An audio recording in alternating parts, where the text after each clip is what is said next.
Good morning and welcome to today's webinar, where we're providing an update on the new scheme recognising products certified overseas.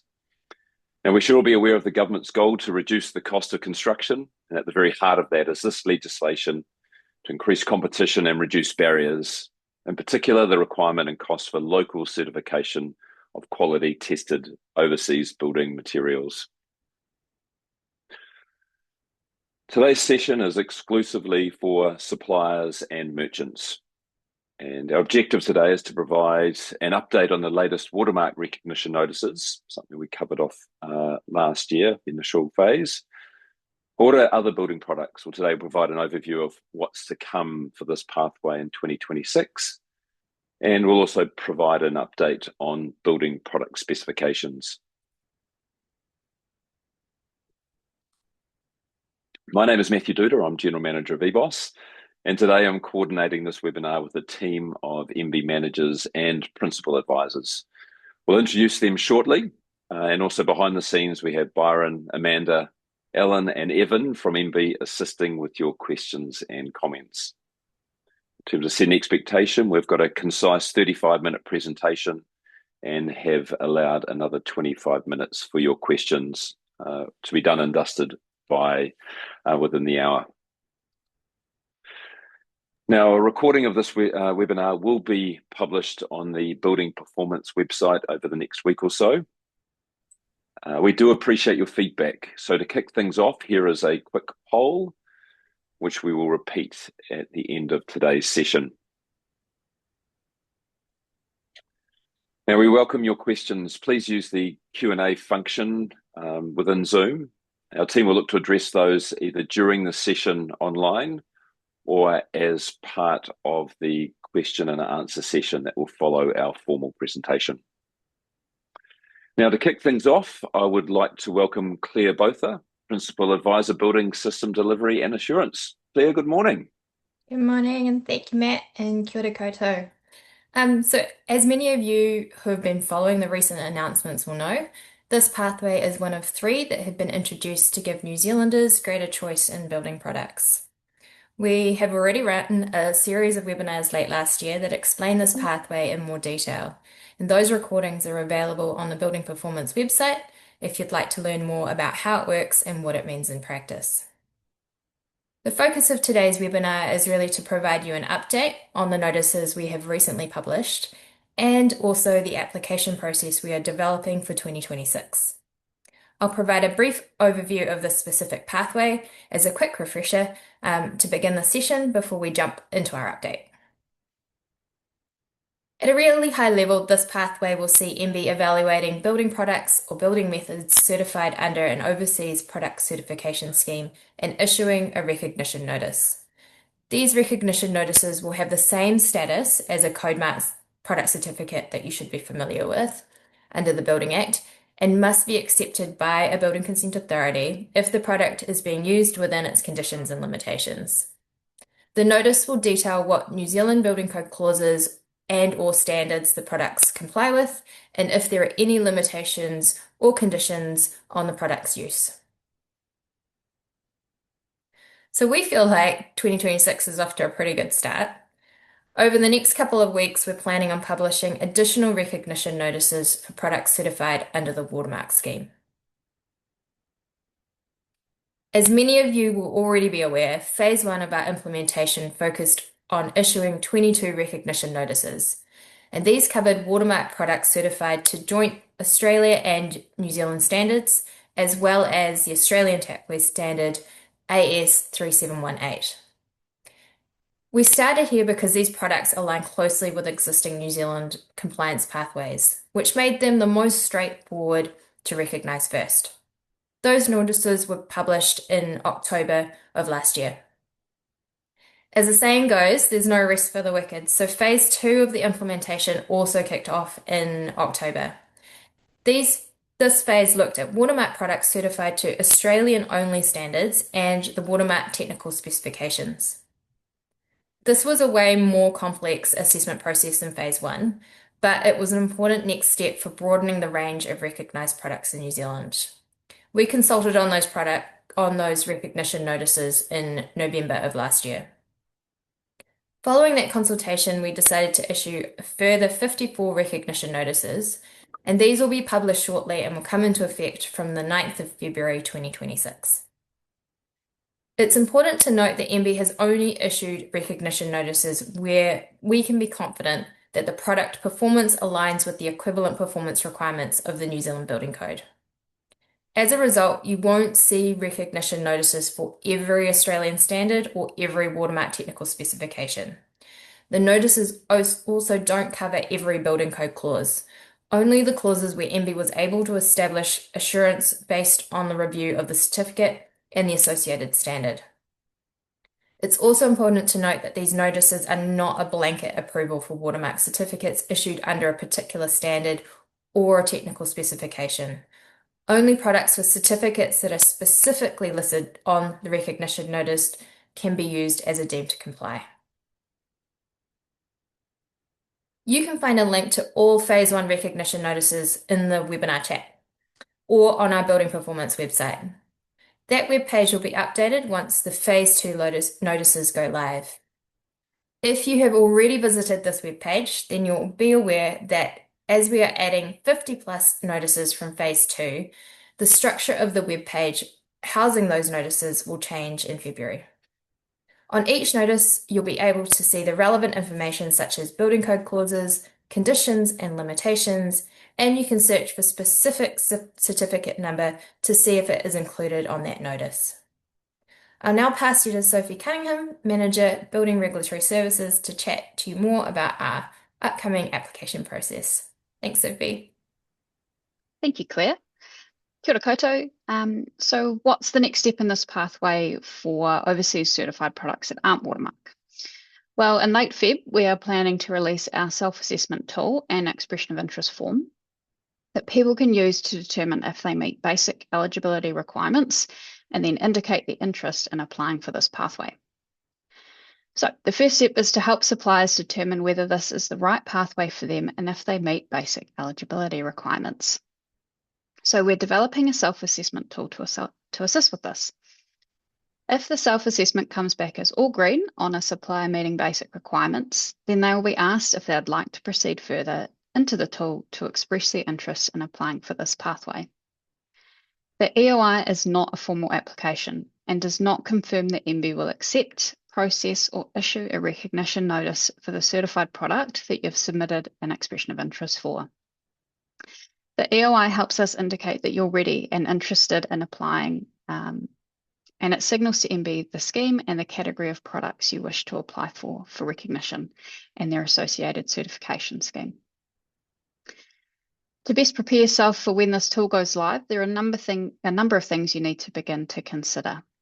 Initial requirements for this pathway cover a few key things. Do you have a product that has been certified by an overseas product certification scheme? Think about our Codemark scheme in New Zealand and Codemark Australia and Watermark across the Tasman. These are all product certification schemes. There are product certification schemes operating all around the world, and you'll need to have a valid product certification from this type of scheme to be able to apply. If you want further information on product certification schemes and what they are, check out one of our earlier webinars. The certification must also be issued by an accredited certification body. Is your certificate available to be publicly accessed via a website? Quite simple. Those who want to use a recognition notice need to be able to access your product certificate. If it can't be accessed, it won't be recognised. Take some of the watermark certified products. The public is unable to access some of the watermark product certificates, and therefore we did not include these certificates on any notices. Is your product certificate in English? Similar to the last point and pretty self-explanatory, those who want to use that certificate in New Zealand need to be able to understand the content. Some other things you may want to consider that could be relevant to this process: the quality of your documentation. Does your product have a beeper? Is your product available soon or available now for purchase in New Zealand? Do you have more than one product that you'd like to have recognised? All of these are useful questions to begin asking yourself if you're interested in exploring this pathway. MB will also look to proactively recognise more certified products in the middle of the year. similar to our proactive recognition for watermark certified products. MB criteria for proactive recognition could be based on a particular scheme or a product category, but we're yet to confirm our plan for proactive recognition at this stage, but it's an important part of our work this year. So to help manage the recognition process and give applicants more certainty, we're looking at narrowing the application process to one or more specific product categories. This will help ensure that if you apply, your submission can be processed within a reasonable and predictable timeframe. This is why your EOIs are important, not only to determine your level of readiness to apply, but also to help inform a bigger picture for MB to help select the right category or categories to open to applications to first. If your product category is not selected first, then your EOI will be considered again in the next round of application category selection. In saying that, depending on what information we gather from our EOIs, our approach may change. We have created this process with flexibility and agility in mind, and rest assured, any updates or change will be communicated clearly with the sector. So MB will determine what categories and individual products to start with. Those EOIs related to those categories or products will be invited to submit a formal application. MB will then begin to vet applications for correctness, and once accepted, we will then proceed to processing and evaluating the application, which includes the evaluation of the scheme itself first, and then the evaluation of the product certificate. If the evaluation has determined that a recognition notice can be issued for your product certification, MB will then begin the formal process for recognition. A recognition notice is secondary legislation, just like an acceptable solution or verification method. Because of this, the inclusion of a product certificate or standards is considered incorporation by reference. This means that we need to consult and give the sector and wider public a chance to provide feedback on whether the information on the notice is suitable for recognition. After the consultation has closed and a review of the public submissions has been completed, MB will either finalise the notice, amend the notice to incorporate feedback from the submission, or in some cases, decide not to proceed. Where the decision is to proceed, the Minister for Building and Construction must table the notice in Parliament. And once tabled, MB will publish the notice in the New Zealand Gazette and on the Building Performance website and inform you of the final outcome of this application. So because of all of this, we're estimating the time from application to recognition is approximately 6 months. So all going to plan, those with successful applications in the selected categories could see their products recognised around February 2027. So I'll now pass to Katie Simons, Principal Advisor in our Building Performance and Engineering team, who will give us an update on their building product specifications. Thank you, Katie.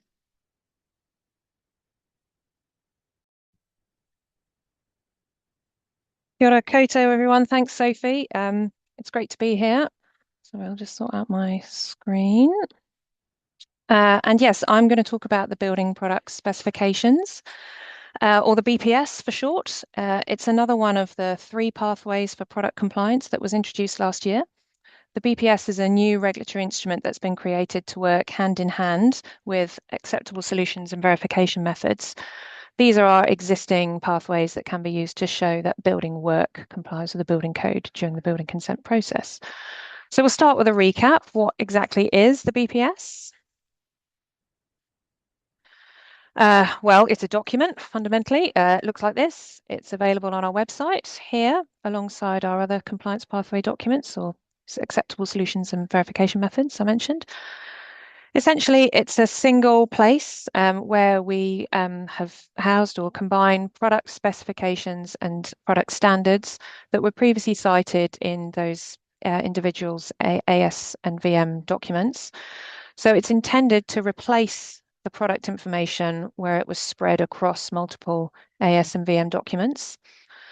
And it's also where we're going to cite additional new product standards if we've assessed them as requiring equivalent or better performance than what we already cite. So essentially, we're creating more compliance options or removing a regulatory barrier to products that may comply to overseas standards, but previously hadn't fallen within a compliance pathway.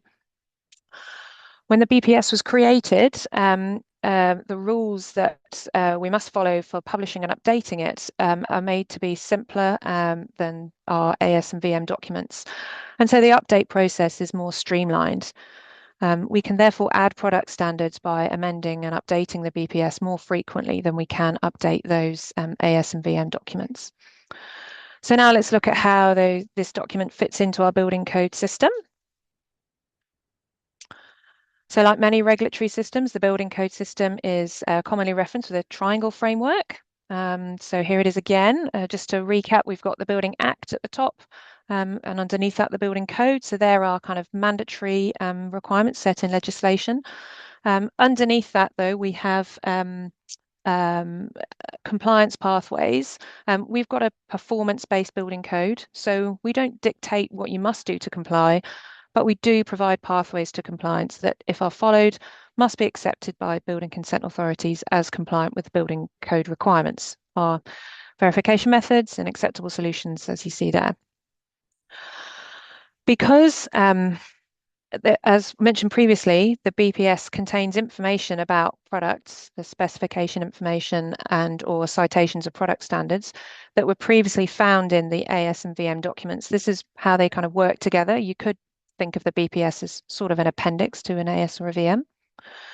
Because when that AS or VM references the BPS, that content becomes part of the compliance pathway. And so building work that adheres to those settings, uses those products that conform to those standards, and they must be accepted as being compliant with the building code. Products must be used within the scope and limitations of the AS or VM to demonstrate compliance. So it doesn't mean that products that conform with a standard that is cited in the BPS can be used in all situations and comply with the building code. The details about how the product can be used in building work are set out in the AS and VM, and they must be followed in order to demonstrate compliance. So in other words, you can't use the BPS in isolation to demonstrate compliance with the building code. That's quite an important point.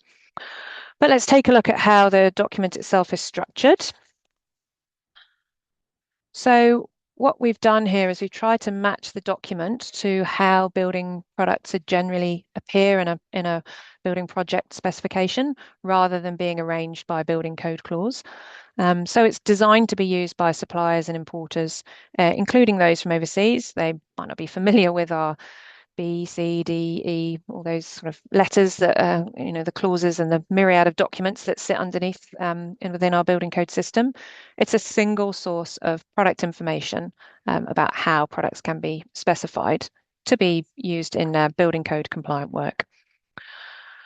So the current version, we've got the following product types covered in the documents. We've got structural materials, concrete, steel, timber, cladding, windows, plasterboard with respect to its bracing properties, insulation, HVAC systems, as well as fire characteristics of many types of products. Importantly, it's not yet a fully sort of comprehensive source of every product used in building work. Some product information remains in AS and VMs. We're carefully considering alternatives as we move the product information over from those AS and VMs into the BPS. Now, this can be complex when products contribute to compliance for a number of different code clauses, e.g. plasterboard, for instance, as I mentioned, we provide specification information with respect to its bracing properties, but also plasterboard contributes to sort of weather tightness, acoustic, and fire performance requirements as well. However, as I mentioned, we have a streamlined process for updating the BPS. So we're planning to update the document regularly. And please make sure that you're signed up to our mailing list so you're in the loop about when those updates happen. The first edition was published in July last year. We've got Amendment 1 underway at the moment. And the first edition currently references about 130 product standards. Amendment 1 will add to it to adding about 20, so we'll get to 150. And we're consulting on that amendment right now, so I'll move on to tell you a bit about that next. Yep, so our current consultation is open. On Amendment 1, it's proposing additional product standards and updated specification for the following types of products. We've got timber bracing elements, sound insulation, fire doors, and fire-resisting glazing. And yeah, we do really want to hear your feedback. We want to know if we've got our analysis right on whether the information that we're proposing to include does indeed require equivalent or better than what we currently cite. We received about 70 submissions in the consultation for the first edition of the BPS, so I can assure you that we read every one. So please take a few moments to tell us what you think of these proposals. The consultation opened before Christmas. Given the summer break period, it goes on until the Monday, the 9th of February at 5 o'clock. So plenty of time to have a look, tell us your thoughts, and the link is there to where you can go to do that. Once we've analysed submissions, we're aiming to publish the updated BPS shortly after, within a few months for sure. But further to that, we'll be looking to continue to add to the BPS over time with further updates in the near future. So now we'll look at how you can contribute to those. So we've set up a feedback form on our website. It's directly linked from the BPS page. You can send in your suggestions of standards or other specification information you think we should consider for future editions of the BPS. We want to know, and so the form has entries for the following information. So if it's a standard, what the name and version of the standard you think would be good to cite. What purpose would it be used for in the building code? So essentially, how does it fit into the current AS and VM and the code clause structure?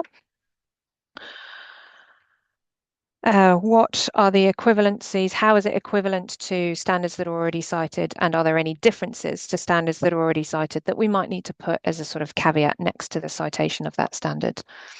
So by telling us standards or specification information that we could cite in the BPS, and if you think this would remove a regulatory barrier by doing so, you've got the opportunity here to shape the regulatory system. So I'd really encourage you to send us your suggestions, and the link for that form is back there at the bottom there.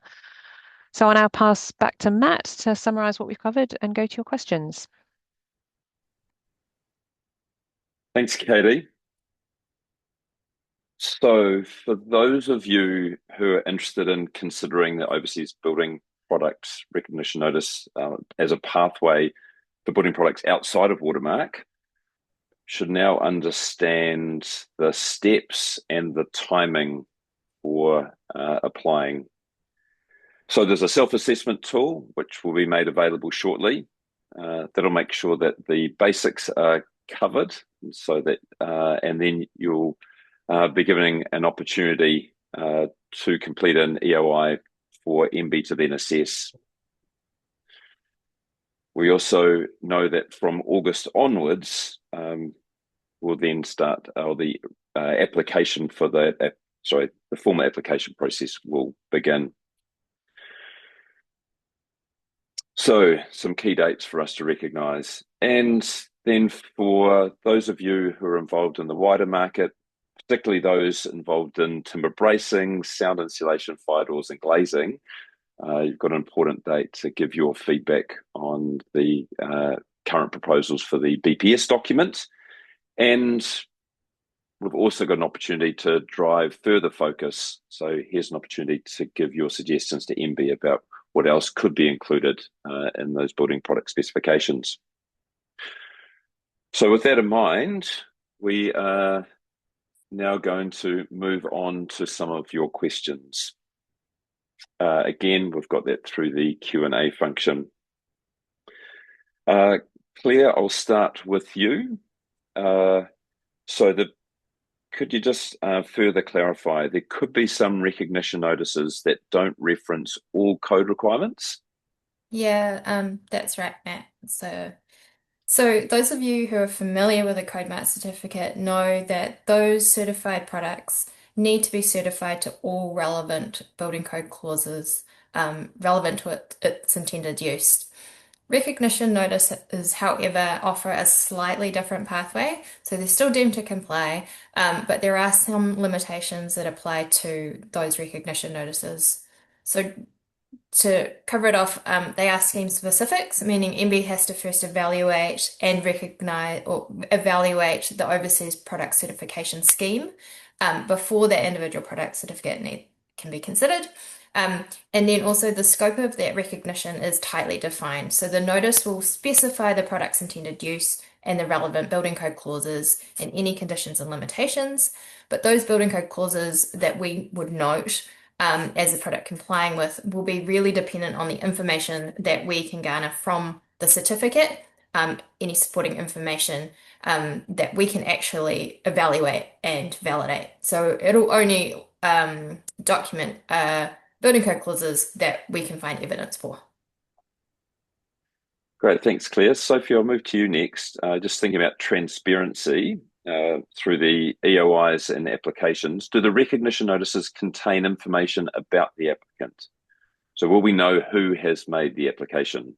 No, no. So recognition notices will contain details relating to the product certification, and they'll reference the product certificate, which should be publicly accessible for that product, which is all obviously public information. But we won't be publishing any additional information about the applicant or the supplier importer on those recognition notices. Okay, Sophie, I'll stick with you. So just thinking about the self-assessment, the expressions of interest, and then the application process. Are there any costs involved in any of those steps?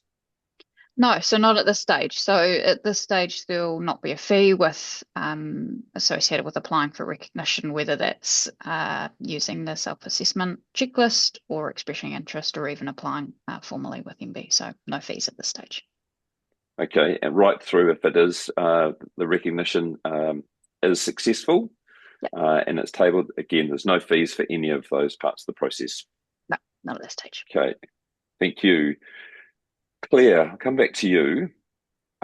Just a question about MB's approach. Will MB ensure fairness in the application process? I suppose it's who you'll be thinking about, who you'll be prioritising when you're considering the expressions of interest you receive. Yeah, absolutely. So, I mean, the legislation sets out the criteria by which that we need to assess those certificates. And as Sophie mentioned in the webinar, we've put together a bit of a framework for how we manage and prioritize applications.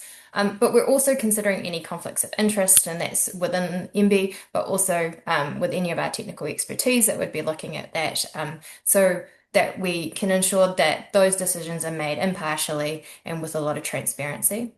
Our intent is also to be transparent about the prioritization, and we'll be communicating this with the sector. So you can rest assured that as an applicant, you won't be disadvantaged, and the pathway will also need to provide the most benefit to New Zealanders and to meet that policy intent. So we're very focused on fairness. Great. Thanks, Claire. Sophie, I'll come back to you. So just to reiterate, end of February, we'll have a self-assessment tool hopefully released for suppliers to use. And then from that, there'll be an opportunity for expressions of interest. Come August, MB will then be looking to formally invite people for into the application process to be recognised. The application process, how long do you estimate that will take? Yeah, so just to kind of clarify, so we tend to kind of open for applications in August, but we will make it clear before that about kind of that prioritization, as Claire's noted before, so that those people that fall within that category who have expressed interest have some time to kind of pull some documents together, etc. But in terms of once formally applying, we're predicting that as long as the application's accepted, as in everything you've given us is complete and useful, then we expect it to be kind of end to end about 6 months. So looking at Feb 2027 for kind of formal recognition, all published on the register and ready to go. Great. Okay. Thank you. Thanks for that clarification. Claire, question here. How will I know if my expression of interest will be developed into an application? Yeah, so we'll be contacting you directly. We'll obviously be gathering some of your contact details through that EOI process, and we'll let you know directly whether or not it has progressed. Okay, what if I haven't heard from MB? Is there someone I can contact to check in on the progress of my expression of interest? Absolutely. So you can email us at at overseasproducts@mb.govt.nz, and we're happy to answer any questions you have with regard to your applications. Sophie, can you give us an idea of how detailed the application will actually be? Sure. So our intent is to ensure that the information that applicants provide in the EOI isn't asked for again and replicated, but it's likely that we'll probably seek some additional information to support the application once we get further understanding of product category, etc., once we know more. Okay. Sophie, another question here. For CodeMark, you're required to produce a New Zealand specific manual. Sure. Will that be, what's the reference to this pathway? Of course, yeah. So it's not a requirement, but any additional information that supports evidence of compliance with the New Zealand Building Code will be of big benefit to that application process, as kind of Claire's highlighted before. It was clear from feedback from yourselves and the wider sector that because these recognitions have the same status as CodeMark certificates, it's important that the process we put in place for evaluating is robust and that there's clear evidence of code compliance. So any evidence that supports the certificate being recognised and our evaluation will be really beneficial for applicants to provide at the time of us opening for applications. Okay, thank you. Right, moving on. Sophie, we referenced the evaluation of the scheme. What does that mean? Sure. Good question. So you may have heard from previous webinars, and Claire's kind of alluded to as well, is the process for recognising overseas product certificates under this pathway involves two steps. So first is the assessment of the product certification scheme that the certificate was issued under against the criteria that we've set out in our regulations. And then we evaluate the product certificate itself. So when someone applies for evaluation through this pathway, we have to assess the scheme before we can actually even look at the certificate. So the sorts of things that we would check for the scheme would be, are they accredited to an appropriate standard by a recognised accreditation body? Does the scheme have robust processes in place? Do those processes cover how the scheme evaluates, certifies, and monitors products or methods? We also look where the scheme ensures that staff and certifiers act independently, professionally, with integrity, kind of coming back to that fairness question again. And these checks are really essential for us to ensure that the overseas certification scheme is trustworthy, and then the certificate that comes from that can be relied on to meet New Zealand Code requirements. So there may be an instance where if you apply for recognition, we assess the scheme may not meet criteria, and then we wouldn't be able to progress to evaluating that product certificate. Don't know how likely or unlikely that is, but it's important to know that there are two parts of that evaluation process when applying. Okay, thanks, Sophie. Claire, will a supplier be limited to how many product certificates they can have registered under the pathway? Really, really good question, Matt. No. So as long as they fall within the product categories that we've assigned for applications, given that that's maybe a little bit subject to change, at the time, they can apply for multiple product certificates. In the interest of fairness, as we touched on earlier, we're keen to have a bit of a spread of the different applicants. And so that we may look to ring fence some large numbers of applications from one particular applicant. However, we're unable to say at the moment until we see the volume and types of applications that actually come through from the EOIs, what that might look like. But essentially, we want to be fair and we want to see the most value to New Zealanders through this pathway. So we'll be looking to make that call once we get those EOIs in. Okay, thanks, Claire. Hey, we've got a question around lead-free, back to Watermark. Have we got Byron available? See, Oh, look, there he is. Byron, good morning. Shorter. Here's a question: with the shift to lead-free coming in May of this year, 2026, has lead-free been considered for recognition with regards to overseas products? Did we exclude those from recognition in this round? The question. Over to you, We Byron. haven't excluded them. We've treated it the same way that we would any other product in New Zealand. So any copper alloy product will still have to meet the same testing criteria that other products do in New Zealand. So from 1 May onwards, they will have to comply with DZR as well as lead-free. Fortunately for watermark products, they already meet DZR as part of Australian legislation. So it's just really being on the case in terms of getting the lead-free requirements in place. Okay, Byron, thank you for that. Appreciate your timely answer. I'll actually get Katie back. We'll get you on screen, Katie. Question around the future updates. So are there any scheduled dates for further BPS updates? The question. Yeah, thanks. Thanks, Matt. Well, we're working, as I mentioned, we're working to deliver the proposals that are in the First Amendment that we're consulting on now. So once that consultation closes, we'll be proceeding with that, analysing the feedback and hopefully publishing that, as I say, soon. Further updates will focus on the product information that remains in our ASMVM documents and moving those across and finding suitable alternatives. But those updates will also be driven by what we hear from the sector in terms of suggestions for future product standards that could go into future editions. So we'll prioritise that accordingly. So please, as I mentioned, if you want to see further updates, engage with that feedback process and let us know your thoughts. Thanks, Katie. I'll stick with you. NZS 3604. It's an important New Zealand standard, and we've heard that there's a review underway. Is there likely to have any impact with any updates to this important standard? Yep, you're absolutely right. So NZS 3604 is currently being revised, and that's being managed by Standards New Zealand. Apparently, we're expecting a publication of the public consultation, sorry, not publication, but public comment on that to open around March.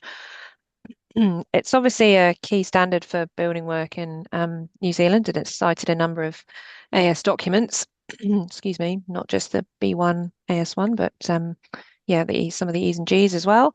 So if during the revision process product standards are identified that could be alternatives to product standards that are currently cited in 3604, we could consider them for citation in the BPS. So we're definitely want to make sure that changes to 3604 are done kind of in parallel to and align with what's in the BPS. Okay. Cool, thanks, Katie. Just having a look at a couple of questions. I see Amanda answered one, but I thought it was good to reiterate. Claire or Sophie, will there be a process to challenge a recognition that has been granted through this pathway? I suppose we should just touch on the fact that there is a notification period as well as a process to look at those ongoing. Yeah, of course. Yeah. So an important part of the pathway for the actual process before a recognition notice gets made and formally published is that consultation. So all of the notices that we plan to issue will be consulted on, and we'll, if you're signing up to our updates, you'll know when they come about. So there's a way for you to provide feedback on that. And we'll obviously, like Katie said, we analyse pre-submissions, so we'll take a look at those if they do come in.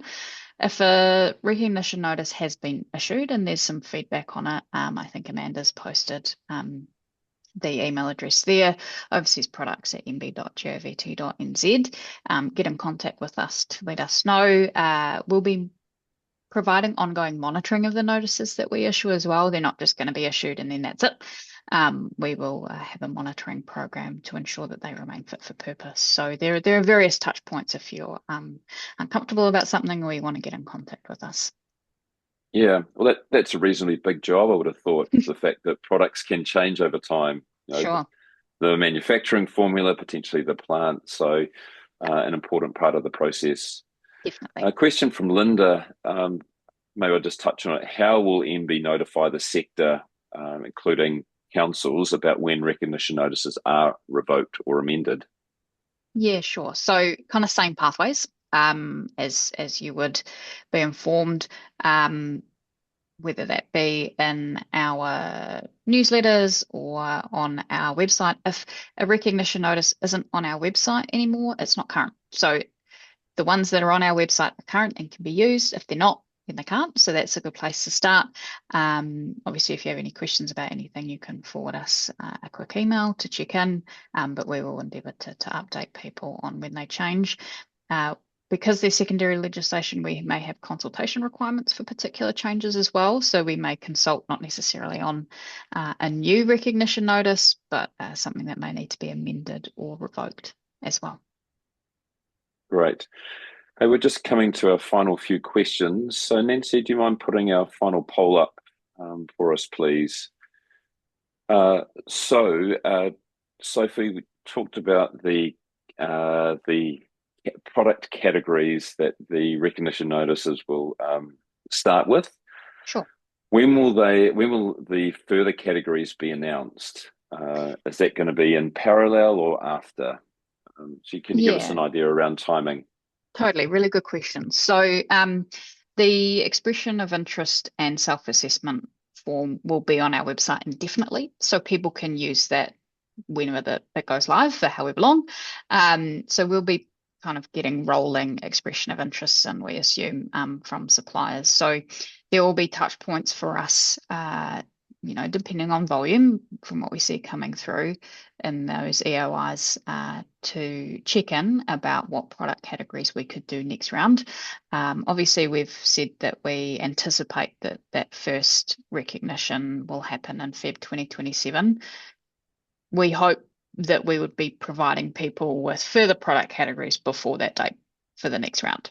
So it's not kind of following, it's hopefully going to be hopefully nice and intertwined if we can. Great. And the final question I have here, we need to mention the election. As everyone knows, it's coming up in November. So could any of these timeframes be impacted by the general election?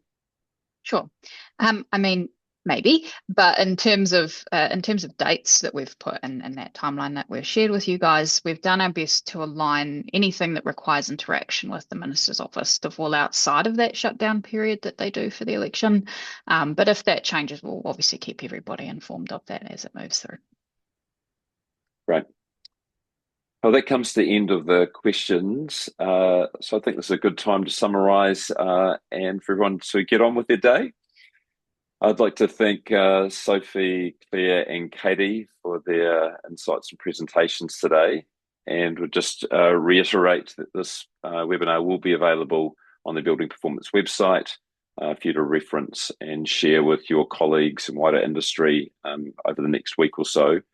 And urge you, if you're not already, to be registered on the Building Performance website to receive updates from MB. There's a number of moving parts here, and just if you do that, then you ensure that you will be kept up to date with any changes and further updates. We're likely to have webinars following on from this sometime in the future, and again, stick close to MB and also to EBOS to ensure that you get an invite to those. So thanks very much for your attendance, and thanks again to our presenters. Enjoy the rest of your day.